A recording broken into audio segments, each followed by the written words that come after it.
Arratsalde-on, buenas tardes a todos y a todas. En principio, muchas gracias por acompañarnos una vez más en esta nueva conferencia de este ciclo de conferencias de Celedonios de Oro, que ya va por su 14ª edición. Hoy vamos a hablar de un profesional de la farmacia, a mi derecha, y, lógicamente, de lo que conlleva detrás un establecimiento farmacéutico. Y me ha tocado a mí hacer la presentación pues, por varios motivos. Primero, como médico, segundo, como socio de esta institución, y también, como se van a tratar cuestiones de mucho vitorianismo, como gran amante de Vitoria. Hablar de la conocida por vitorianísima Farmacia Puente es mucho más que hablar de una antigua botica. Es hablar de un museo viviente de la ciudad, por lo menos para los que no solo desde dentro de la profesión sanitaria lo vemos, sino también para todo el mundo. Nos tenemos que ir hasta el año 1851, cuando el patriarca Lucas Puente fue el que inició esta saga de los Puente a nivel farmacéutico. Esa saga ha llegado hasta su bisnieto, Íñigo, y en ese intermedio han pasado varias generaciones de profesionales no solo de la farmacia, sino también de la medicina, como el recordado Isaac Puente Amestoy, que fue médico de Maestu, luego hablará Íñigo de él. Pero voy a hacer la presentación del ponente. Íñigo Puente nació un 13 de marzo del 76 en Vitoria-Gasteiz. Aquel año, triste recuerdo para nuestra ciudad, aquel 3 de marzo, pero bueno, por lo menos tuvo algo positivo como fue Íñigo. Después de hacer sus estudios en Vitoria, sus estudios elementales, fue a Pamplona, a la Universidad de Navarra. Me trae gratos recuerdos porque yo también me formé allí. Y estuvo hasta el año 1999, cuando obtuvo la licenciatura con 23 años. Esa licenciatura le valió para que al año siguiente, precoz, entró como adjunto de su padre, Gonzalo, en la farmacia, hasta el año 2008, en el cual él ya adquirió la titularidad por jubilación de su padre, Gonzalo Puente Valdivieso. Esta farmacia, reitero, la más antigua y museo viviente de nuestra ciudad, sigue uniendo tradición e innovación bajo el buen hacer de Íñigo. Por eso creo que yo ya he hablado demasiado. Íñigo, tuya es la palabra. Con todos ustedes, amigos y amigas de Celedonios de Oro, Íñigo Puente Mendizábal. Muchas gracias.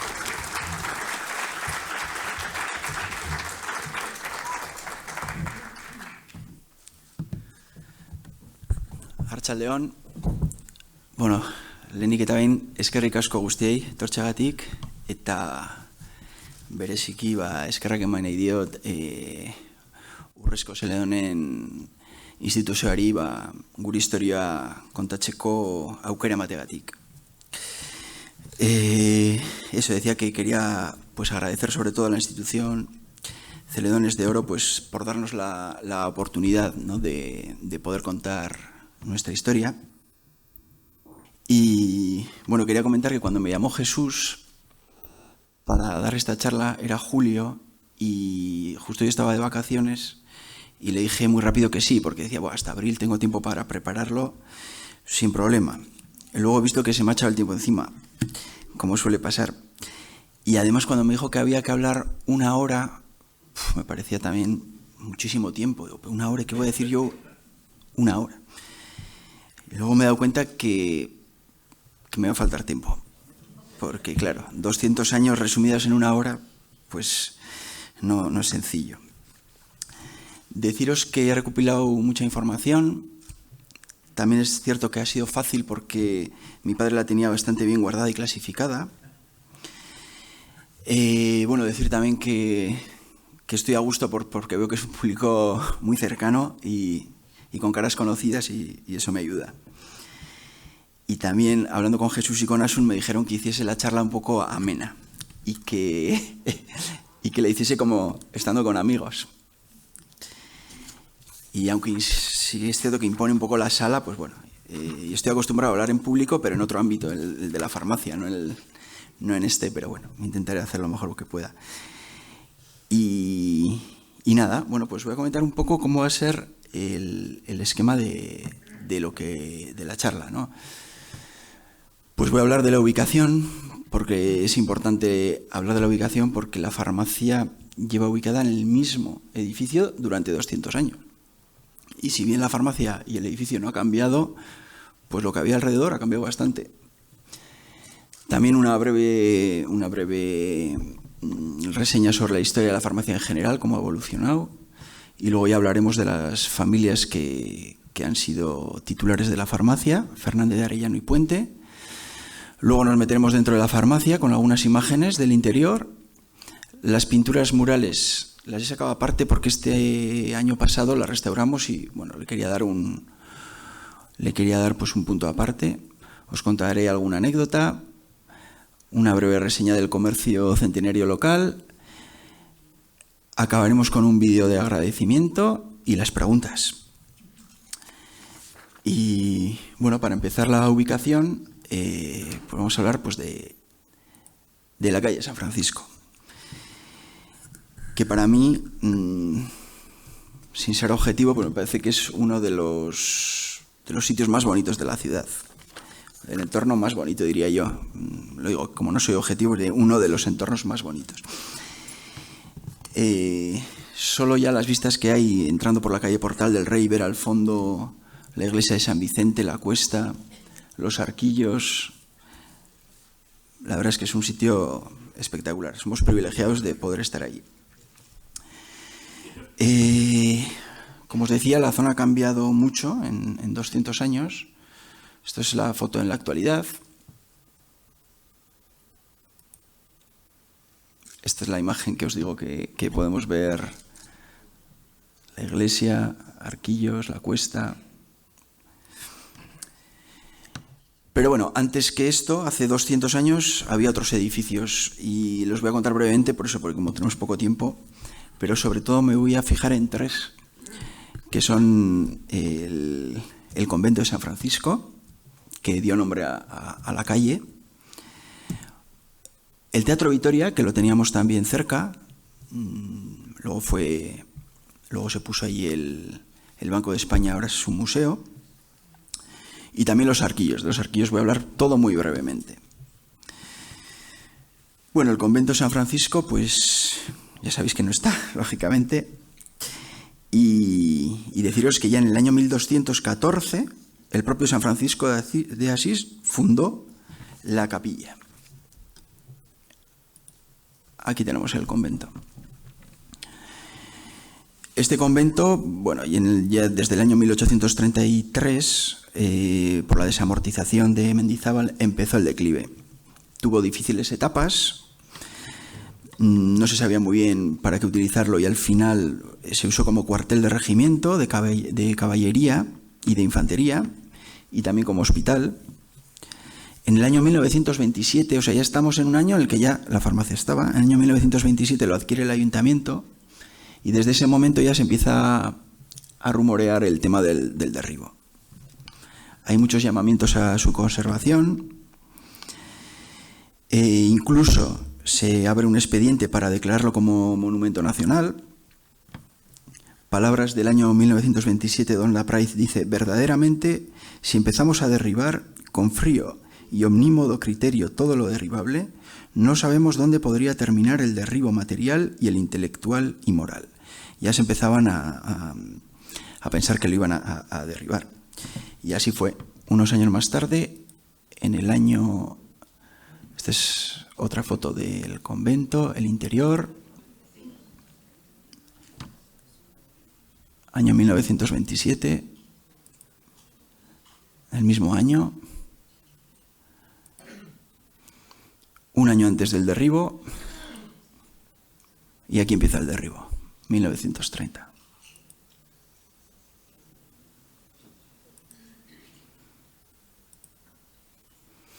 Más fotos. Y la historia del convento acabó ahí, desgraciadamente. Por otra parte, también había un teatro que se construyó en el año 1820. Se inauguró en el año 1822 y la farmacia, recordar que se abrió en el año 1826. Por tanto, en el año 26 teníamos un teatro al lado y un convento. Este también acabó mal. El 13 de agosto de 1914 se quemó. Terrible incendio del teatro principal. Parece ser que solo quedó algo de la fachada principal, que luego la reprodujeron para el Banco de España, hoy museo. Y el siguiente edificio que quiero hablar es Los Arquillos. Los Arquillos sigue estando aquí. Y de Los Arquillos voy a hablar porque su autor, el arquitecto Justo Antonio Olaguibel, al que se le encargó hacer toda la... Sabéis que la ciudad estaba metida, no era medieval, estaba dentro de la amurallada, llevaba 6 siglos ahí dentro y entonces se intentó expandir hacia el sur. Y la forma bueno, lo sabéis mejor que yo, pero bueno, la forma de salvar la muralla, pues se hizo con los arquillos. Y digo que hablo de Olaguibel, porque Olaguibel, cuando acabó de hacer los arquillos, le dieron un terreno en el que construyó un edificio que casualmente es el edificio donde está la farmacia. Ese terreno que consiguió por parte del ayuntamiento lo utilizó para hacer una casa de una sola planta. En la actualidad hay 3, pero cuando lo hizo él solo tenía sótano, planta baja y primera planta. Se cree que no se sabe que no llegó a vivir nunca ahí. Y el edificio es como os decía, el que ahora mismo está la farmacia, desde el año 1826. Los 2 pisos más se construyeron a principios o a mediados del siglo XX por un tema de impuestos, porque el ayuntamiento penalizaba los edificios de una sola planta. Entonces se hicieron 2 más. Vale, y poco más que decir, porque de Andresito no voy a hablar nada, porque yo nunca lo he visto, entonces tampoco voy a hablar. Solo lo utilizo para excusarme cuando no encuentro algo, decir que me lo ha perdido Andresito, pero nada más. Que ya sabéis que es un niño fantasma que anda por ahí, o eso dicen. Alguna foto de la zona de siglo XIX, como estaba, 1912, calle San Francisco, la Cuesta en 1890,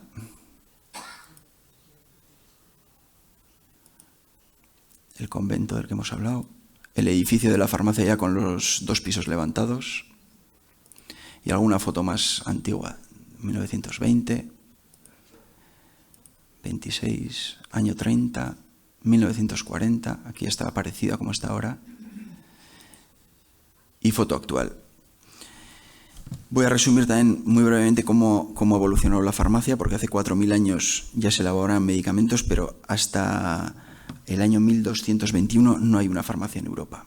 Esta es la primera farmacia de Europa, Santa María Novella, 1221, que realmente era los franciscanos en un monasterio, franciscanos no, eran dominicos, en un convento, tenían una farmacia para ellos. Y hasta el año 1621 no fue para el resto de la población. Esta es la farmacia más antigua de Europa. Tallín, 1422, y desde ese año hasta hoy ha estado abierta. Ha habido alguna vez en el que ha habido 10 generaciones seguidas de la misma familia regentándola. Fotos de esta farmacia.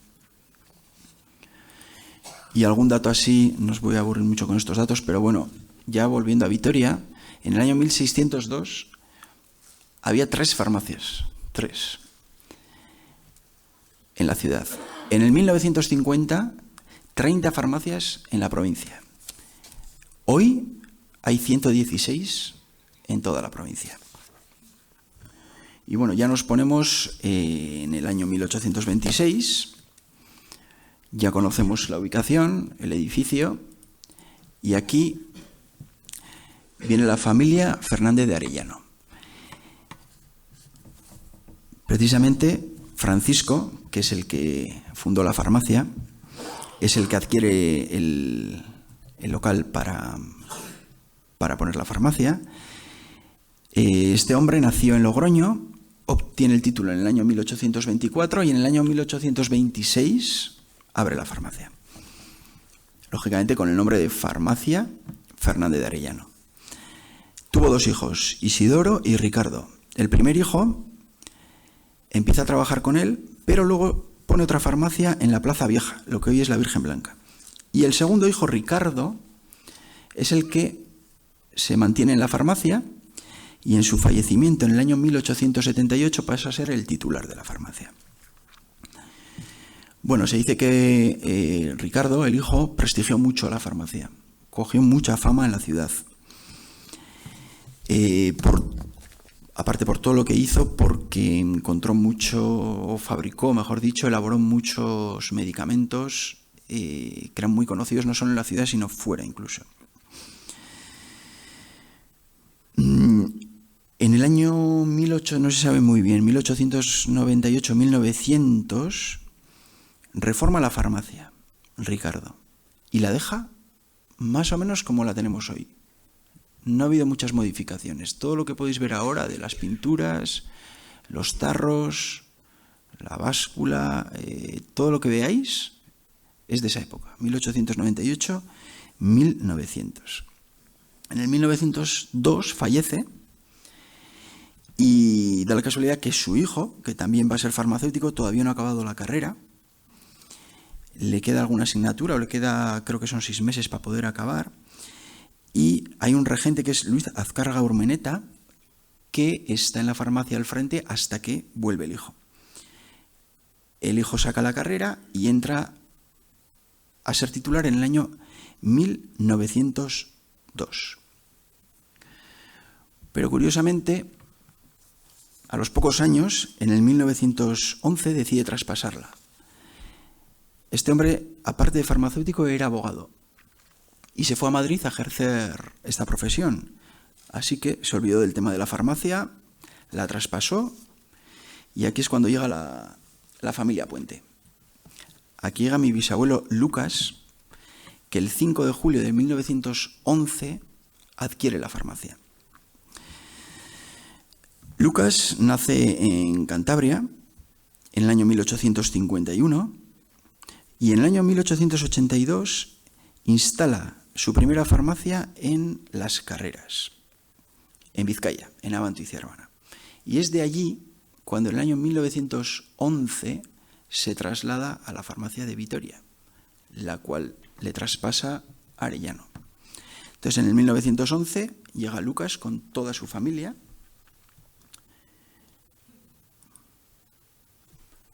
A poner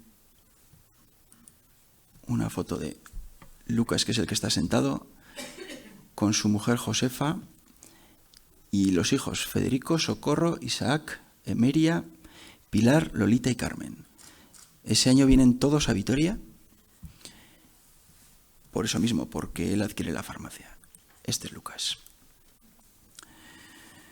Vale, Lucas fue también presidente del Colegio de Farmacéuticos de Álava en el año 1914 hasta el 17, también lo fue en el año 1918 y la verdad es que debió trabajar con mucha constancia, trabajo, entrega, era muy querido también en la ciudad.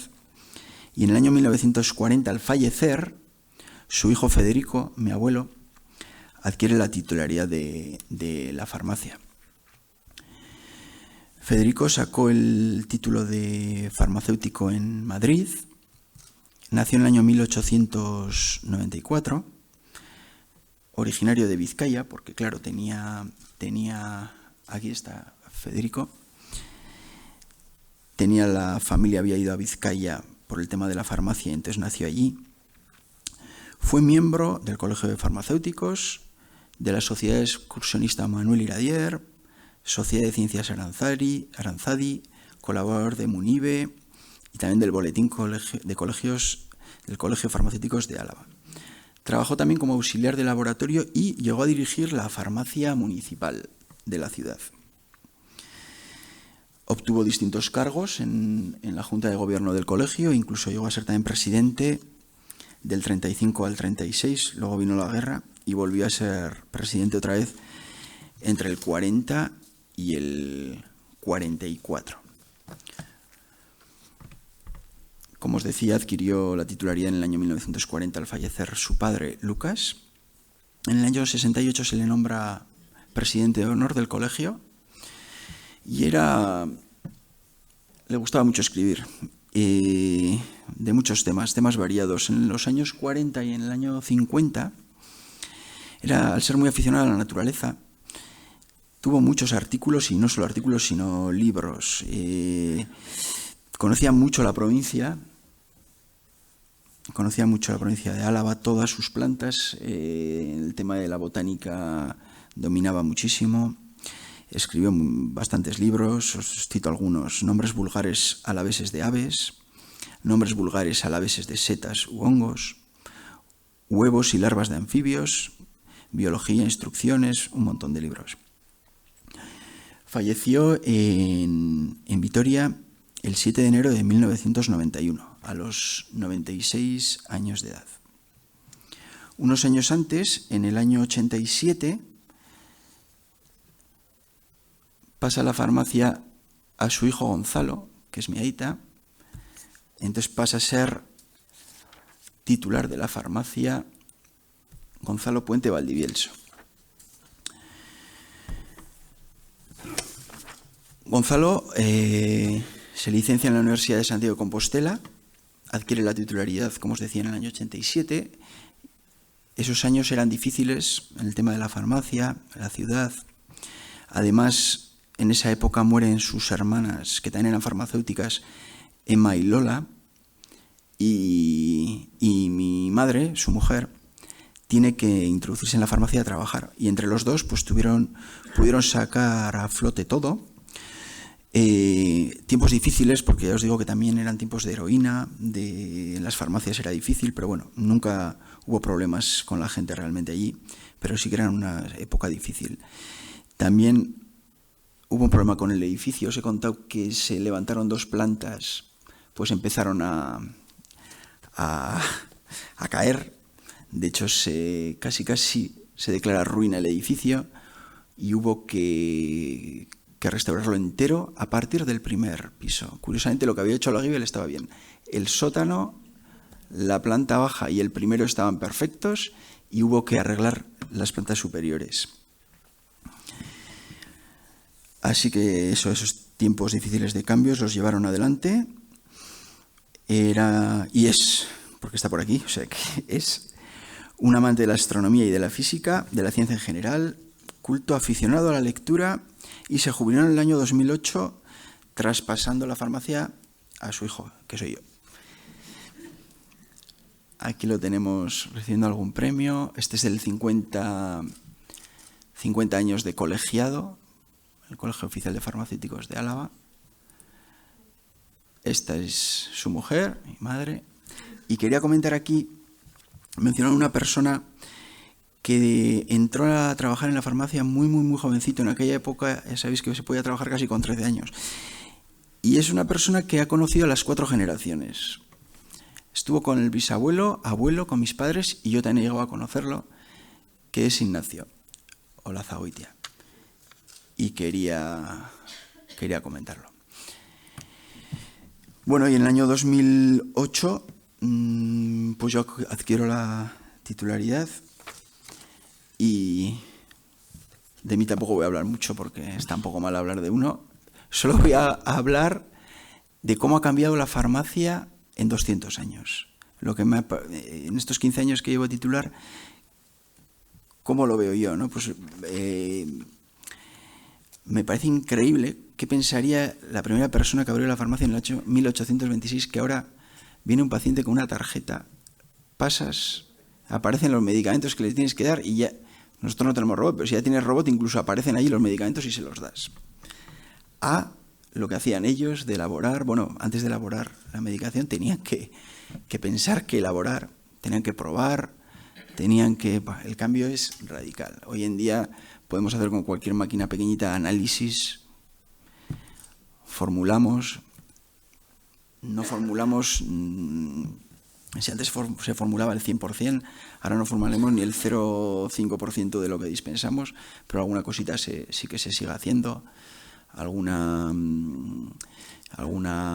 jarabe igual para niños que hay que dosificarlo, algunos medicamentos que igual están desabastecidos nos mandan formularlos, pero poquito se formula. Ha cambiado mucho, ahora hay igual más servicios, se está yendo un poco a una farmacia de servicios, de poder preparar medicación personalizada. Esto es un capsulero actual.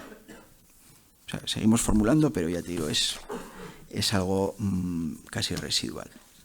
Ha habido muchos cambios, pero sí que creo que el aspecto de la farmacia sigue siendo el mismo. Es que vengan los pacientes, da igual del 1826 que del 2024, y solucionar los problemas que puedan tener, en la medida de lo que podamos. También el no haber cambiado la esencia de la farmacia nos recuerda un poco nuestro trabajo. Y hablando también de la farmacia Puente, pues quería nombrar también a Isaac Puente, que fue hermano de Federico, hijo de Lucas, quien puso la farmacia en el año 1826. Voy a hablar, merece muchísimo más, lógicamente, pero bueno, como no tengo mucho tiempo, voy a contar de forma resumida un poco su vida y su historia. Supongo que muchos ya le conoceréis, médico.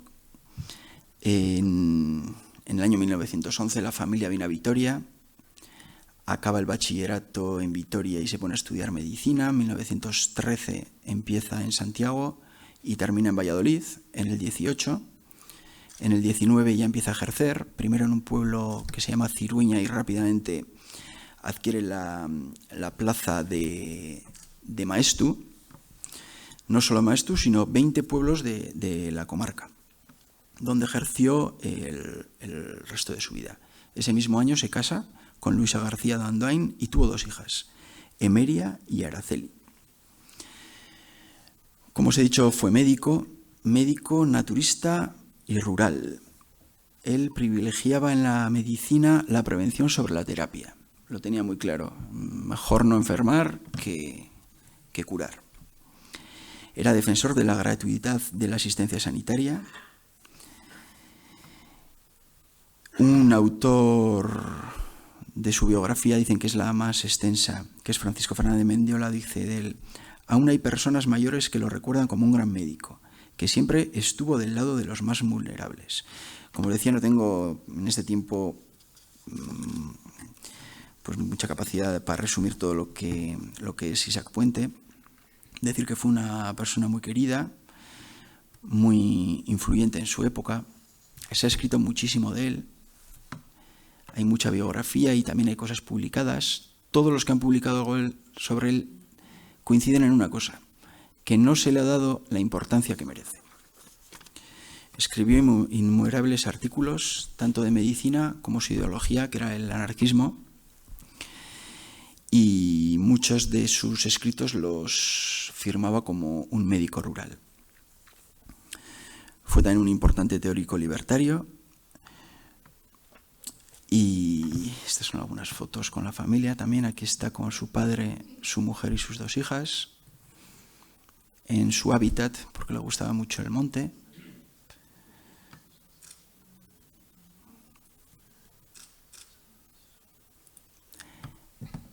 Aquí tenemos el carnet de colegiado.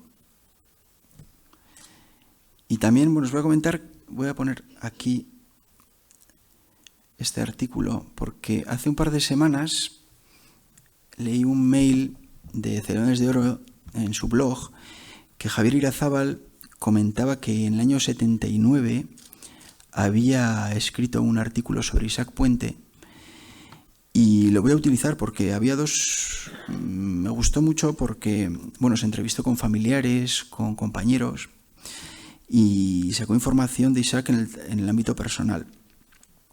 Y aquí hay 2 personas, una es Abel Ramírez, un genetista que le conoció mucho, y otra persona que es Macario Hillera, que hablan de Isaac Puente. Abel Ramírez se documentó muchísimo sobre Isaac. Quería hacer una biografía muy extensa de todo su trabajo científico, filosófico. De hecho, a finales de los años 70 Se escribió mucho con Federico, su hermano, para intentar sacar mucha información para poder hacer estos trabajos. Tenemos todavía en la farmacia esas cartas en las que le solicitaba información y Federico se la daba. Pero al final no llegó a publicar. No llegó a publicar. Sí que se han publicado artículos, pero no un libro como tal de Abel. Bueno, y Abel decía, Isaac fue una de las más nobles figuras del anarcosindicalismo español. Sus escritos tienen valor de símbolo. Era el escritor más leído y prestigioso del movimiento obrero español. Y la otra persona que en el artículo de Javier Irazábal hablaba de Isaac decía esto. Macario Hillera. No tuve el placer de hablar con él. Lo vi varias veces en el sindicato con otras personas. Su vida la hacía en Maestu y su comarca. Fue un hombre desinteresado. Hizo cuanto pudo por los demás. A los obreros que consultaban con él no les cobraba y siempre les donaba algún dinero. Ha dejado un hueco que difícil será reponerlo. No coincidí en ninguna exposición de las que solía dar. Dicen algunos que no tenía facilidad de palabra, que solía leer en cuartillas. Su capacidad la exponía con su pluma. No cobraba más que a los pudientes. En alguna ocasión he hablado con alguno de Maestu y todos hablan bien de Isaac. Algunos dicen que no han conocido mejor persona, sencillo y puntual con los enfermos. No sé cómo se puede matar a un hombre como este. Que en paz descanse, inolvidable. Ha dejado una estela ejemplar que hace caminar hacia la anarquía, la más grande de la expresión de la justicia. Hoy en día también nos consta que en Maestu pues es muy querido. De hecho, acaban de crear un club de montaña y han decidido a los habitantes llamarle Club de Montaña Isaac Puente. Como anécdota, decir que también fue diputado provincial de Álava, curioso porque siendo anarquista, ser político, pero esto fue obligado porque como era, no sé si presidente o vicepresidente del Colegio Oficial de Médicos, tuvo que adquirir este cargo, pero deciros que también en 2 meses lo rechazó. Estos son algunos de sus publicaciones. Las médicas, fiebre, la higiene y la salud, una forma de prevenir la enfermedad, alpinismo, le gustaba mucho la naturaleza, la higiene individual, y estos son libros que se han escrito sobre él.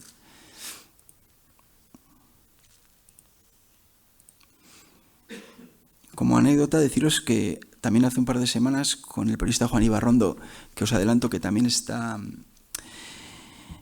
trabajando la figura de Isaac porque va a hacer un documental sobre él, ya lo tiene muy avanzado, pues nos hemos reunido un par de veces mi padre y yo con él, y la última vez encontramos en la farmacia este documento, que es una receta firmada por su puño y letra. Un colirio, Maestu, 23 de julio de 1934. Y el final, pues ya lo saben, en el año 1936 fue detenido, llevado a la cárcel, y el 1 de septiembre de 1936 lo sacaron para fusilarlo. Se cree que puede estar en Pancorbo, y la Sociedad Aranzadi hizo un intento de recuperar sus restos en el año 2005, pero no tuvo éxito. Lo he hecho, es un resumen muy rápido para poder manejarla de alguna forma. Y pasamos a la farmacia, y voy un poco rápido, y nos metemos dentro de la farmacia, el interior. Esto es lo que os comentaba, que en el año 1898-1900 Ricardo Fernández de Arellano hizo una reforma y dejó la farmacia tal cual la estáis viendo, porque poco hemos tocado. ¿Veis este armario que lo tenemos en el fondo? Esta balaustrada que separa la zona de atención con la zona de trabajo. Deciros que la decoración es modernista, de la época, claro, recogiendo elementos del neoclásico y el renacimiento. Esta barandilla separa las 2 zonas de atención. Os quiero comentar también que, claro, esta farmacia, al datar de 1826, la zona de atención era muy pequeñita, la zona, lo que es la rebótica, era enorme, pues porque las farmacias eran verdaderos laboratorios. Entonces necesitaban mucho espacio dentro. y a nosotros, al mantener la estructura, pues nos penaliza un poco en el trabajo, porque dentro tenemos mucho espacio y fuera poco, pero bueno, nos gusta mantenerlo así. También podéis ver las pinturas, ¿no? Pinturas murales en la pared y en el techo, pero bueno, esto no me voy a detener porque luego vamos a hablar de ello. Esta es la barandilla. Como puertas de entrada, una mesa. Tenemos una... Esa la seguimos teniendo, la caja registradora. Esta caja registradora es americana, es de finales del siglo XIX, principios del siglo XX, de Dayton, Ohio, que sigue funcionando, por cierto. Lo que pasa es que está en pesetas. Mortero, que él también lo tenemos. Todo lo que veis lo tenemos, ¿eh? O sea, no es inventado. Está en la farmacia.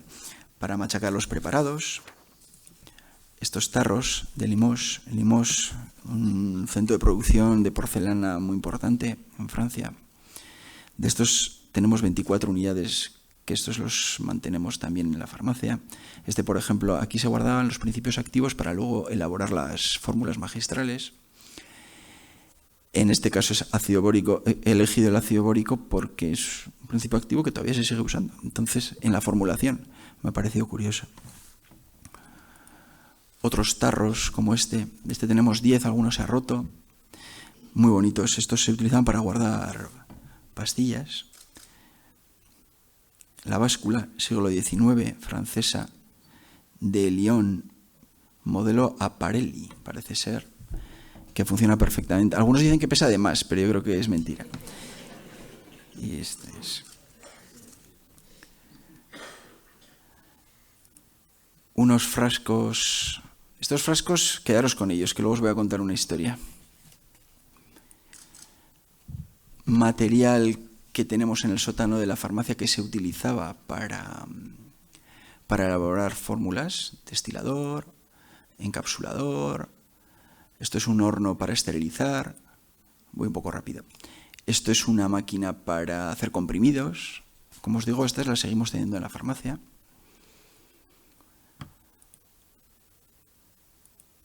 Aquí se metía para triturar los principios activos.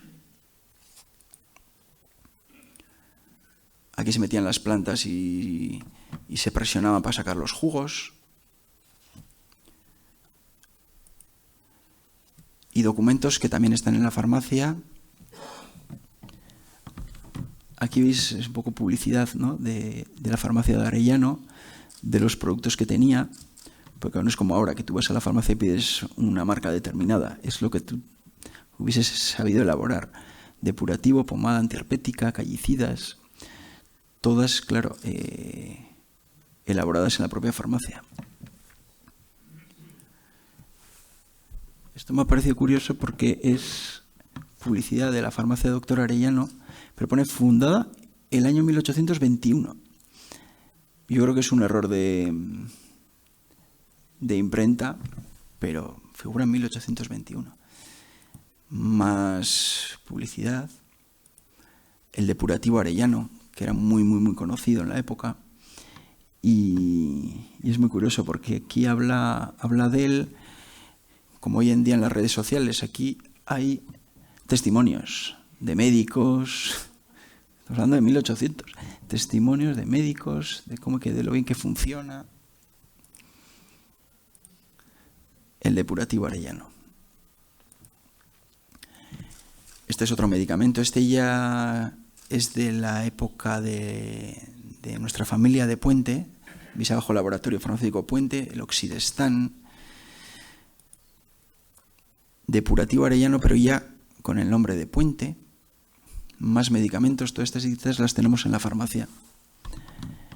Pomada secante, porque elaboraban, tenemos, claro, cientos, porque luego se ponían en el envase. Pomada antiherpética, pomada secante.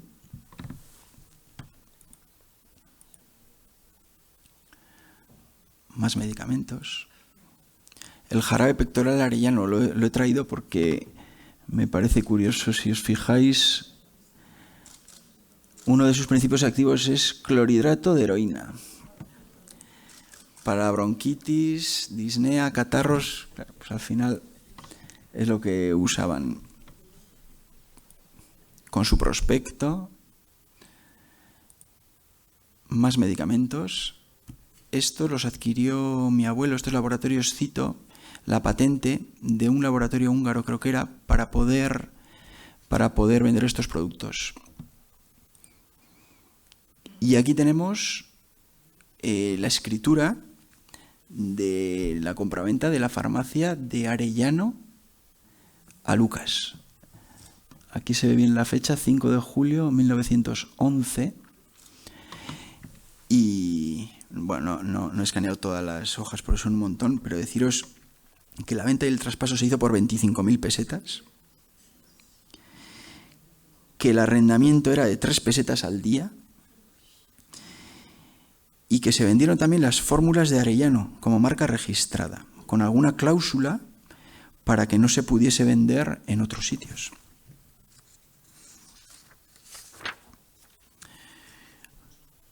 ¿Os acordáis de estos frascos que os he dicho antes, que os quedaseis con ellos? Pues estos que veis aquí, pues solo los vais a ver aquí, porque ya no están en la farmacia.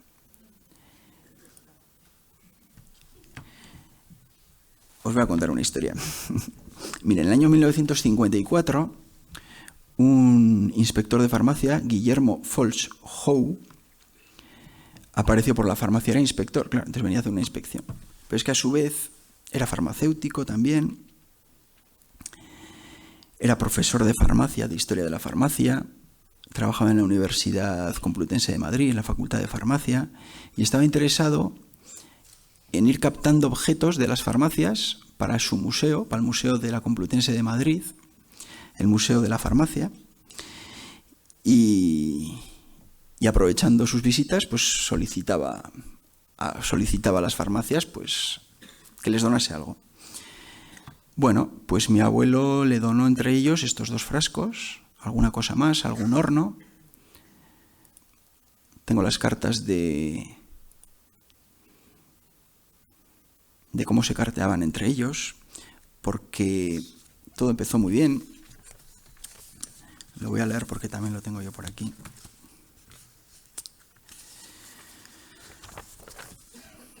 Mi abuelo decidió donar un par de cosillas y el 14 de junio de 1954, señor don Federico Puente. Distinguido amigo, en el día de ayer recibí su amable carta y los objetos que ha regalado para el Museo de la Farmacia Hispana. En nombre de la facultad, en especial del museo, le doy las gracias. Su nombre constará entre los que han ayudado al museo. Eso decía. Y usted sabe que puede contar con un buen amigo, no solo por los donativos citados, sino por la magnífica impresión que saqué de usted a través de todos sus compañeros.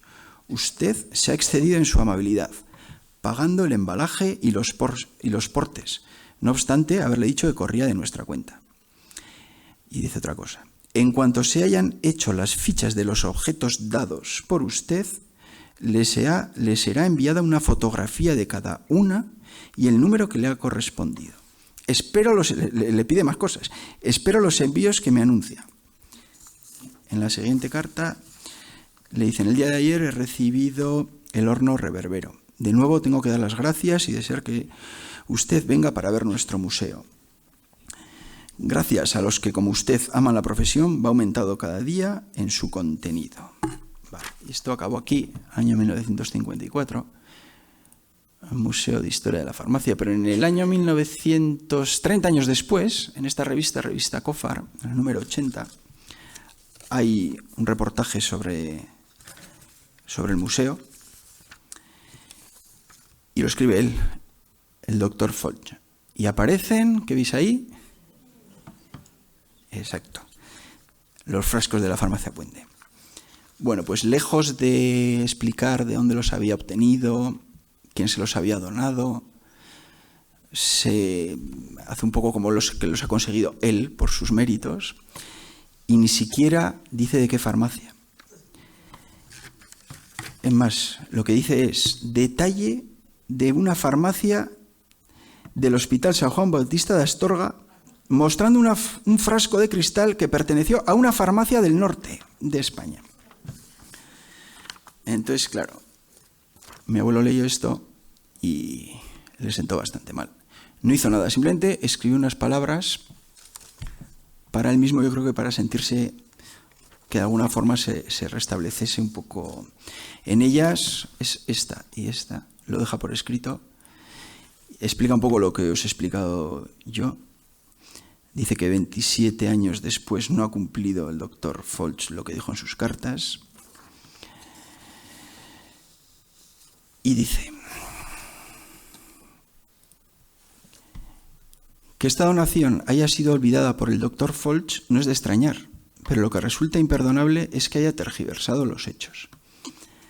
Por ejemplo, la revista COFAR, en su número 80 del año 1972, dice lo siguiente, lo que os he dicho yo de que era de otra farmacia. Y concluye, resulta incomprensible que un profesor de historia no dé la exacta y completa relación de origen y vicisitudes ocurridas con estos frascos. Con estas torpes líneas pretendemos restablecer su verdadera historia. Bueno, pues aquí también es un poco para restablecer su verdadera historia. Ya sabéis que esos frascos son de una farmacia de Vitoria.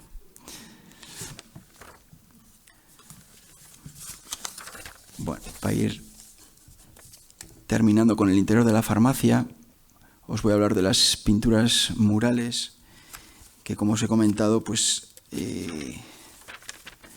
las restauramos el año pasado. Pinturas, como decía, de finales del siglo XIX, hacen referencias al mundo farmacéutico. Aquí no se ve bien porque todavía estaban sin... Pero se ven dos angelitos con el cuerno de la abundancia y por ahí están saliendo medicamentos.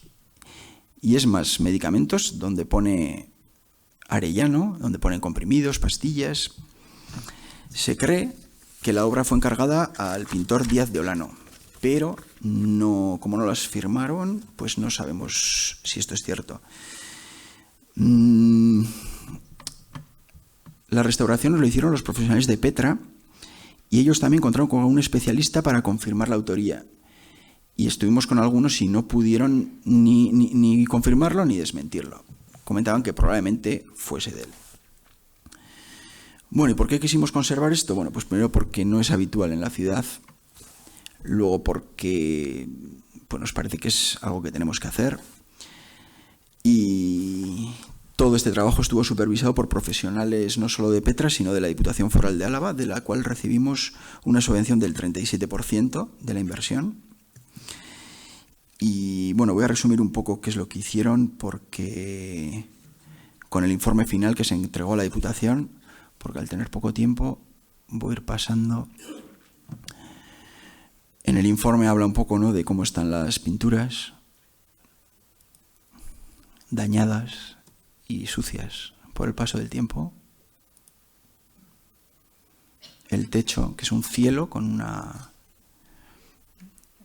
baranda. El techo. Aquí muestra pues algunas de las grietas que había en el techo también,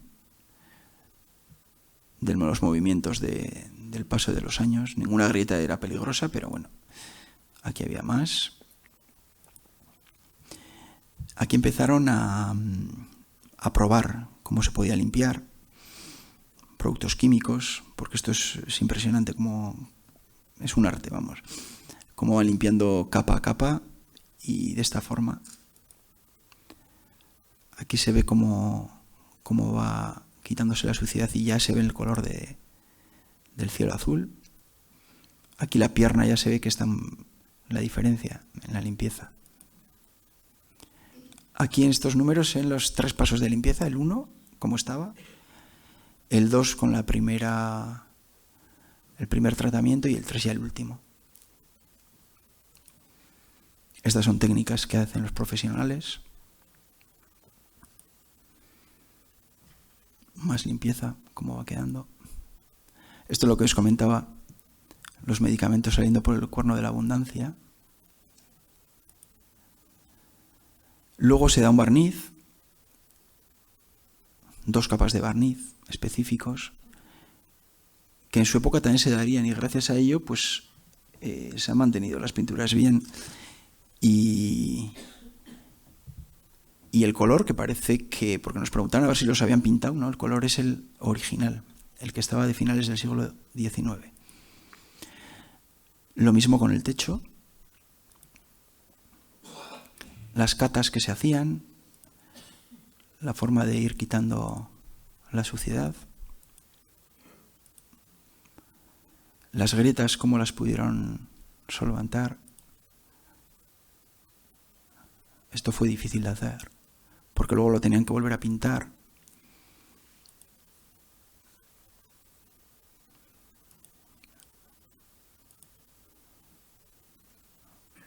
Me hace gracia ver esta foto porque esto lo hicieron en noviembre y en aquella época había momentos en los que estábamos solos mi mujer y yo, y a veces salíamos un poco más tarde y entraba algún cliente y a Xavi, que es el que está allá arriba, no sé, le venían con una bata y se pensaban que era el farmacéutico. Y estando como está, le dicen, oye, perdona, ¿me podría hacer un análisis de colesterol? Y él, pero si estoy subido en un andamio. Y aquí seguían. Esto es como volvieron a pintar las grietas para que no... Esto es como el antes y el después. Más del techo, esto es como va quedando, esto es como va quedando, cómo queda finalmente, cómo queda la de la pared, que es esta.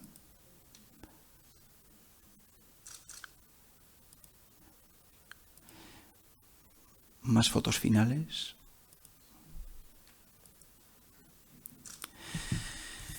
Y bueno, quería acabar también haciendo mención, nosotros somos un comercio casi bicentenario, pero bueno, haciendo un reconocimiento a todo el comercio local de la ciudad, no solo el centenario, a todo el local, porque creo que el comercio, y lo sabéis, son los que da personalidad a la ciudad, los que da vida y los tenemos que cuidar. Y voy a poner aquí esta diapositiva, que es un trabajo que hizo José Ramón Aguirrezabal, que lo he visto antes por aquí, que hablaba, ¿no?, de comercios de toda la vida.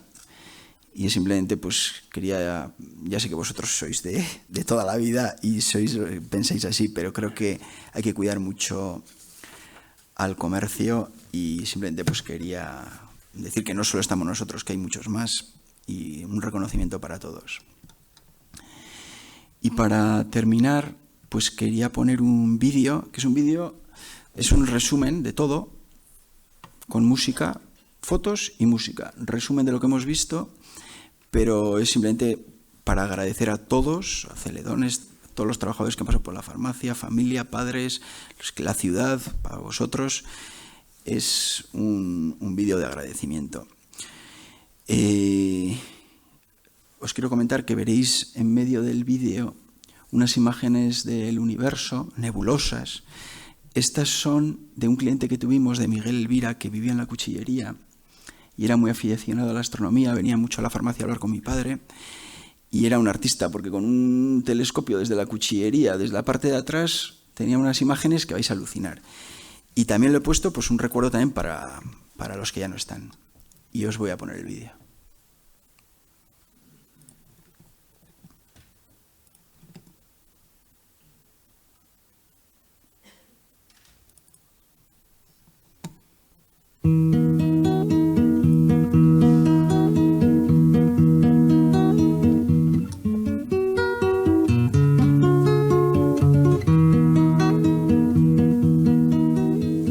Maite ditut maite gure bazterrak lambroak izkutatzen dizkitanean. Maite ditut maite gure bazterrak lambroak izkutatzen dizkitanean. Zer izkutatzen duen ez ditanean ikusten uzten, orduan azten bainaiz izkutukoa, nere baitan pizten diren bazter miresgarriak ikusten. Maite ditut maite gure bazterrak lambroak izkutatzen dizkitanean.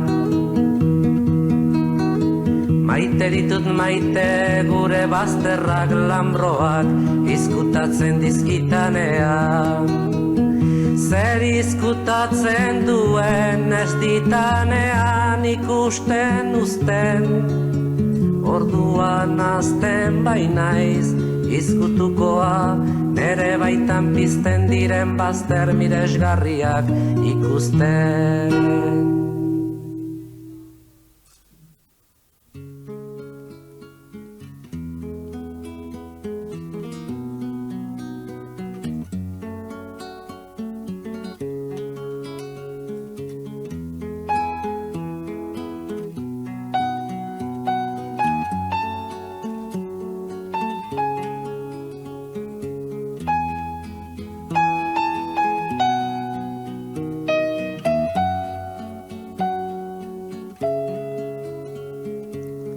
Izarren hautsa egun batean bilakatu zen bizigai.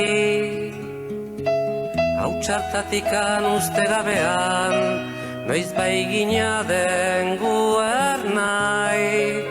Eta horrela bizitzen gera, sortuz ta sortuz gure aukera.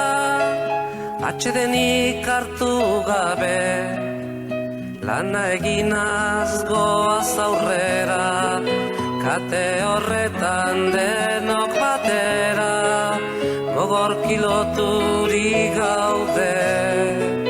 Gizonak badu inguru latz bat, menperatzeko premia. Burruka hortan bizi da eta hori du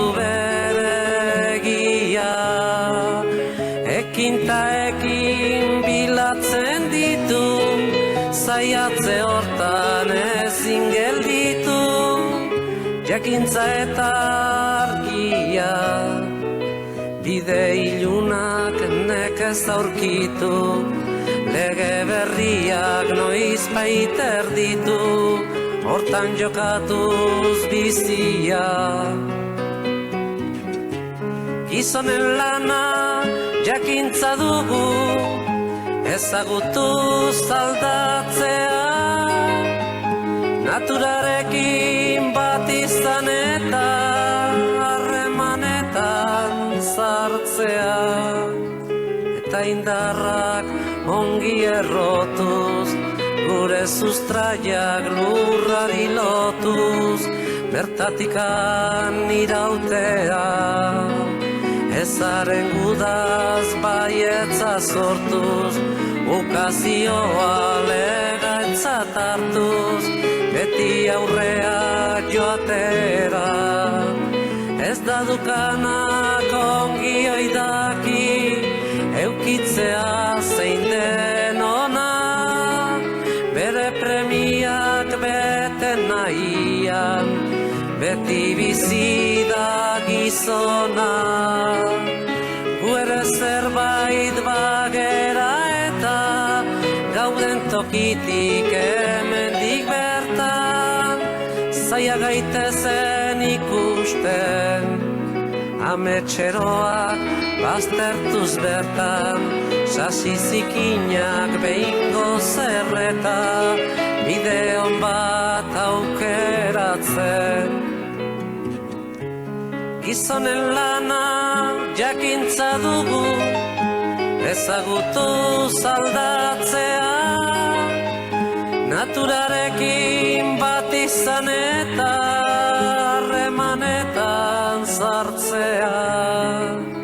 Gu sortu ginen denbor beretik, sortuko dira besteak, burruka hortan iraungo duten, zuaitz ardaska gazteak, beren aukeren jabera ikiz, ta erortzean berriro jaikiz, ibiltzen joanen direnak, gertakizunen indarta argiz, gure ametsak arrazoi garbiz egiztatuko dutenak. Gu sortu ginen enborberetik, sortuko dira besteak, burruka hortan iraungo duten zugaitz ardaska gazteak. Gu sortu ginen enborberetik, sortuko dira besteak, burruka hortan iraungo duten zugaitz ardaska gazteak. Gu sortu ginen enborberetik, sortuko dira besteak, burruka hortan iraungo duten zugaitz ardaska gazteak.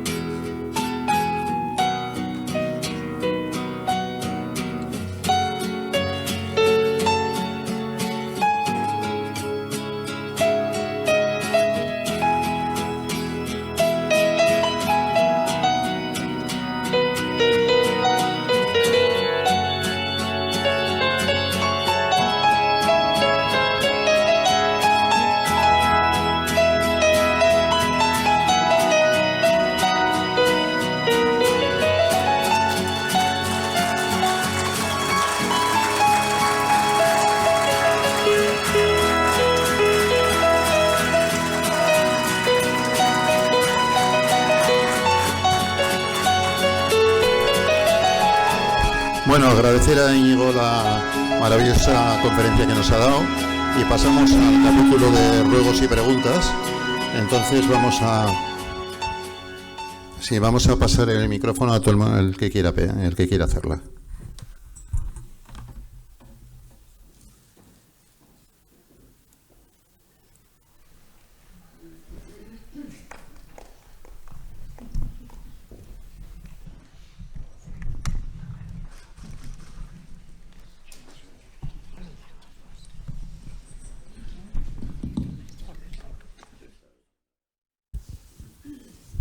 A ver quién se anima con la primera cuestión.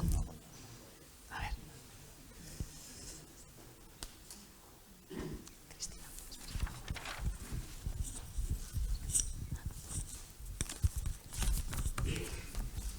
Eskerrik asko, Íñigo. ¿Habéis tenido ocasión de contactar con la Universidad Complutense para saber de esos jarrones? Si, en primer lugar, existe el museo para el que fueron llevados y si cabe la posibilidad de subsanar esos errores cometidos por quien lo promovió.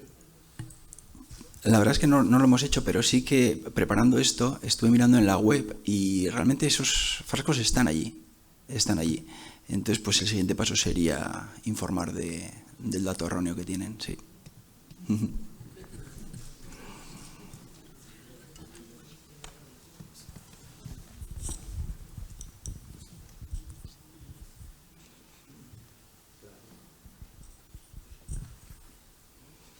Yo quería hacerte una pregunta, Íñigo.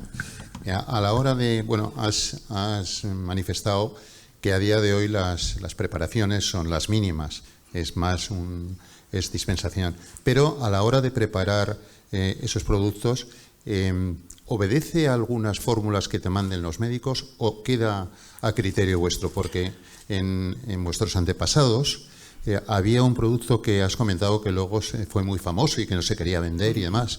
Entonces, eso entiendo que era porque era una fórmula de él, es decir, que él la había creado. Y ahora conozco que sí que hay compañeros dermatólogos que sí que ponen unas cosas, pero si yo, por ejemplo, prescribo un jarabe para la tos infantil, ¿queda a vuestra elección? ¿Os dan los productos? Cuéntanos un poco cómo va eso. Pues te comento. Mira, realmente nosotros sin receta lo único que podríamos preparar como medicamento son los preparados oficinales, que se llaman, que son los que están en el formulario nacional y son muy pocos y son muy antiguos, no se han renovado, son pues vaselinas salicílicas, minoxidiles, son productos que se pueden dispensar sin receta, por tanto podemos elaborarlos sin una prescripción del médico. Pero ya te digo que son muy pocos. Entonces, la gran mayoría de la formulación magistral viene recetada por el médico. Y nosotros lo que hacemos es pues formular lo que el médico nos dice que tengamos que formular. Bueno, pero si yo me refiero jarabe infantil antitusígeno para un... os lo dejo a vuestro criterio. ¿No es posible? No, no es posible. Debería de estar bien detallado qué principio activo, qué excipiente. Bueno, el excipiente lo único que podríamos nosotros jugar es con el excipiente, pero no podemos, no.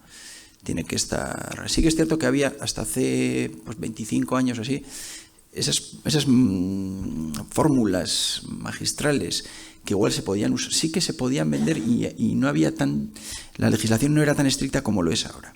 Ahora, si tú tienes pues un depurativo arellano, por ejemplo, tienes que pasar por una cantidad de requisitos que va a ser imposible que lo hagas. Te vamos a pasar una pregunta de Javier Irazábal, que has hecho antes mencionar. Vale. No te puedes imaginar lo que voy a preguntar. Salvadas las distancias, cuidado, 200 años, y la pregunta es como muy, no sé cómo catalogarla. ¿Estamos mejor medicados ahora que hace 200 años? Cuando estábamos, visto el cambio, o sea, la farmacia ha salido de las farmacias, digamos, a otro campo. ¿Estamos mejor medicados? Yo diría que sí. Sí, vale. Sí, yo diría que pues la ciencia ha evolucionado, ¿no? Pues para... No digo que hayamos llegado a lo mejor, o sea, todavía hay que evolucionar más, pero sí que estamos mejor, sí.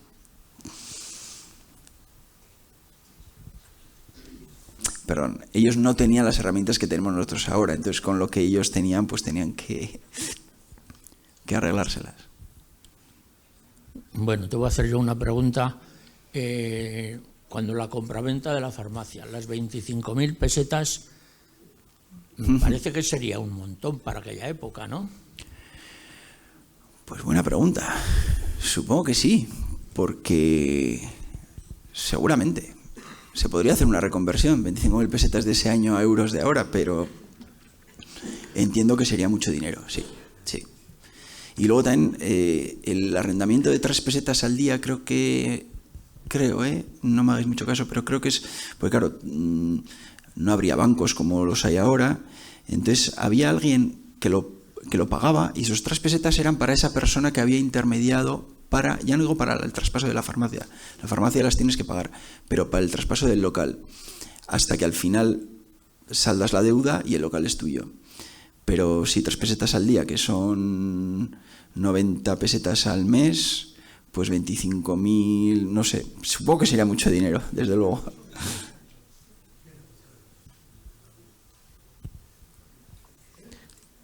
Bueno, y aprovechando que has comentado la anécdota del restaurador que estaba allí con la bata y le venían preguntando por hacer un análisis, seguro que tú, tus padres, tu abuelo, habéis tenido un montón de anécdotas curiosas, ¿no? De este tipo, de alguna curiosidad que os hayan pedido o algún...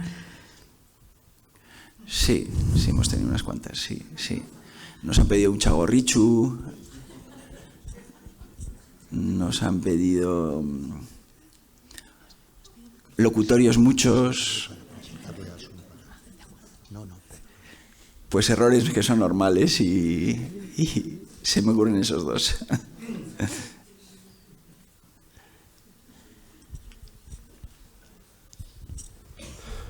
Kaixo, Arratsaldeon. Arratsaldeon.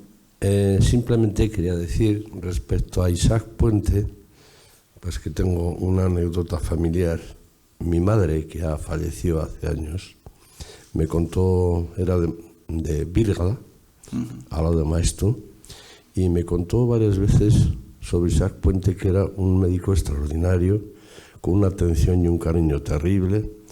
Y quiero recordar una de las atenciones que hizo Isaac a mi abuelo, lo contaba mi madre, y dice que una vez se cortó con un hacha y se hizo un corte en una pierna, ¿no? y que fue todos los días a visitarle y que usó un método, digamos, natural, que no usó medicina. Quiero recordar, ahí igual me puedo equivocar, pero me decía que lo que le había puesto era lo que lleva el hueso dentro, la cañada del hueso, ese producto que tienen los huesos dentro, que eso es lo que utilizó para que se cerrara la herida. Simplemente contar eso. Interesante. Gracias. Me alegro porque de esos testimonios hemos tenido bastantes y la verdad es que, pues sí que es cierto que eso que dices que he utilizado una medicina, no sé si alternativa, pero más natural, sí que era así. No sé si le iría bien o no al final, al abuelo. No, sí, dice que ¿Sí? perfectamente le fue, sí. Y además también oía contar lo que tú has dicho a mi madre, que aquel que no disponía de dinero, que estaba, pues, su economía fastidiada, no cobraba, efectivamente, no cobraba. Sí, he oído alguna anécdota también que incluso a alguno le dejó dinero debajo de la almohada. Puede ser, sí. Bueno, pues eso es testimonio de mi madre, porque tengas ese dato. Muchas gracias.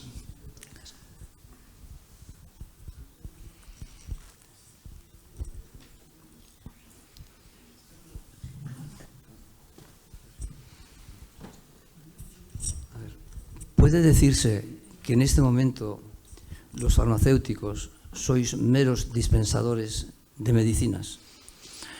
Te quiero decir, Sí.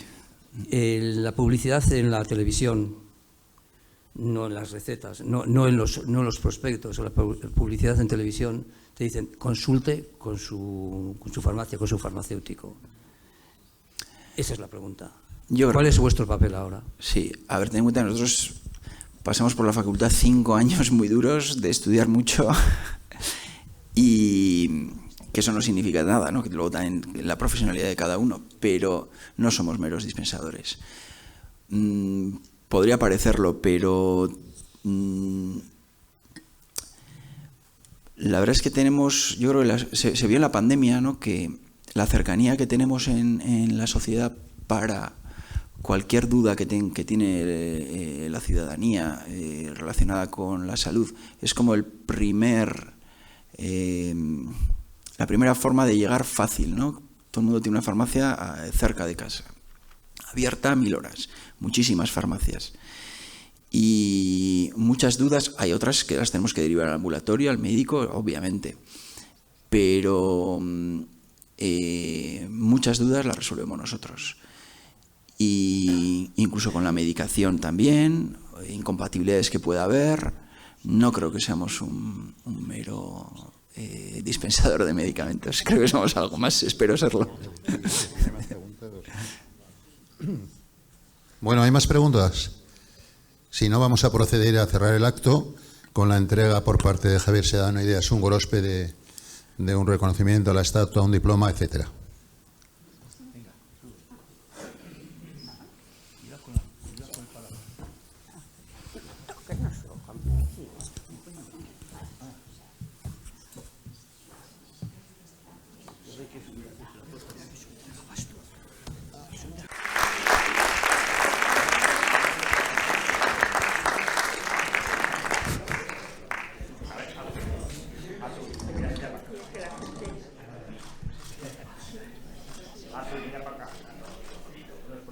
Un diploma con el que se le reconoce que entra en la institución Celedonios de Oro como socio de la misma.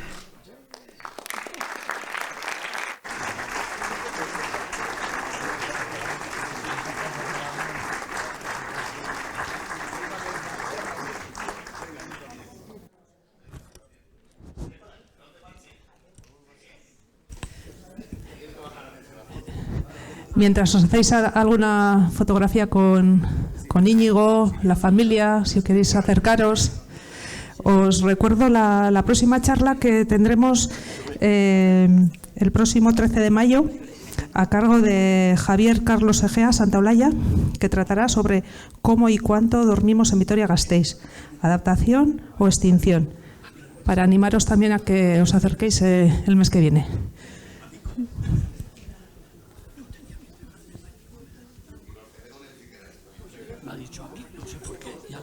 Ya sé que te he nombrado a ti.